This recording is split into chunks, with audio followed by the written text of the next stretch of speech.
तो इसके लिए आपको गुलाबी चना और मूंग चला लेना है। फिर इसमें मात्रा अनुसार पानी लेना है। उसके बाद इसे 12 घंटे के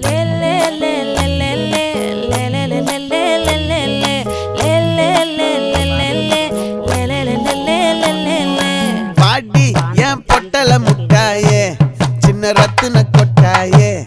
உன் குங்கும பொட்ட மேல வச்சாயே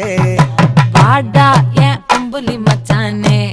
என்ன அம்புல தச்சானே என்ன கட்டி புடிச்சு தூங்க வச்சானே ஊரில் கண்டதும் இல்ல யாரும் ஒன்னாட்டம் பாரி தந்ததும் இல்ல இந்த கண்ணாட்டம்